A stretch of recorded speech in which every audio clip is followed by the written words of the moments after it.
As we walk, we must make the pledge that we shall always march ahead. We cannot turn back. There are those who are asking the devotees of civil rights, when will you be satisfied? We can never be satisfied as long as the Negro is the victim of unspeakable horrors of police brutality. We can never be satisfied as long as our bodies, heavy with the fatigue of travel, cannot gain lodging in the motels of the highways and hotels of the cities. We cannot be satisfied as long as the Negro's basic mobility is from a smaller ghetto to a larger one. We can never be satisfied as long as our children are stripped of their selfhood and robbed of their dignity by signs stating for whites only. We cannot be satisfied as long as a Negro in Mississippi cannot vote and a Negro in New York believes he has nothing for which to vote.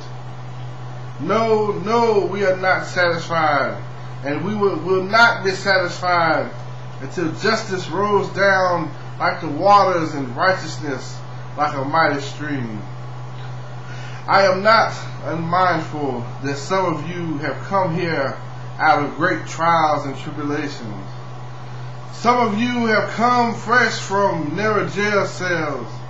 Some of you have come from areas where your quest for freedom left you battered by the storms of persecution and staggered by the winds of police brutality. You have been the veterans of creative suffering. Continue to work with the faith that unearned suffering is redemptive. Go back to Mississippi. Go back to Alabama. Go back to South Carolina. Go back to Georgia. Go back to Louisiana. Go back to the slums and ghettos of our northern cities, knowing that somehow this situation can and will be changed. Let us not wallow in the valley of despair. As I say to you today, my friends, so even though we face the difficulties of today and tomorrow, I still have a dream. It is deeply rooted in the American dream. I have a dream that one day this nation will rise up and live out the true meaning of its creed. We hold these truths to be self-evident, that all men are created equal. I have a dream that one day on the red hills of Georgia, the sons of former slaves and the sons of former slave owners will be able to sit down together at the table of brotherhood. I have a dream today that one day even the state of Mississippi, a state sweltering with the heat of injustice, sweltering with the heat of oppression, will be transformed into an oasis of freedom and justice. I have a dream today that my 4 little children will one day live in a nation where they will not be judged by the color of their skin, but by the content of their character. I have a dream today. I have a dream that one day down in Alabama, with this vicious racist, with this governor having his lips dripping with the words of interposition and nullification, one day right there in Alabama, little black boys and little black girls will be able to join hands with little white boys and little white girls as sisters and brothers. I have a dream today. I have a dream that one day every valley shall be exalted, every hill and mountain shall be made low, and the rough places will be made plain, and the crooked places will be made straight, and the glory of the Lord shall be revealed, and all flesh shall see it together. This is our hope. This is the faith that I go back to the South with. With this faith, we will be able to hew out of the mountain of despair a stone of hope. With this faith, we will be able to transform the jangling discords of our nation into a beautiful symphony of brotherhood.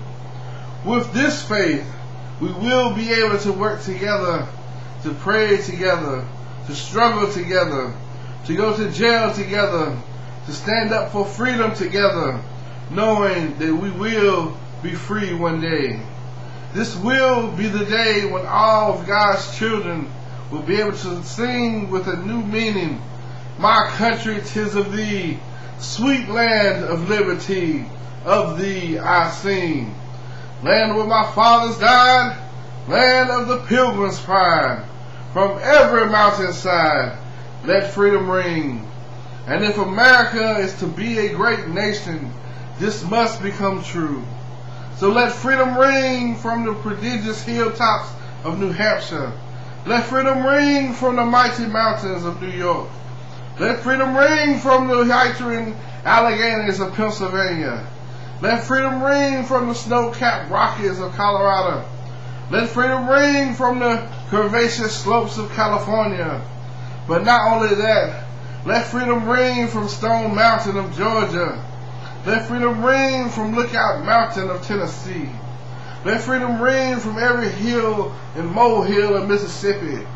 From every mountainside, let freedom ring.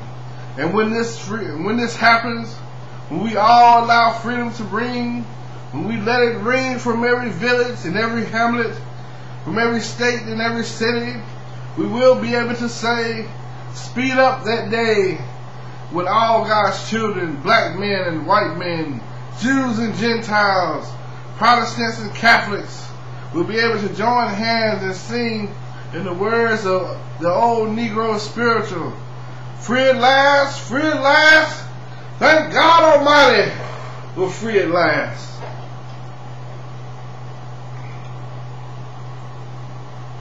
Dr. Martin Luther King, I Have a Dream speech, 1963.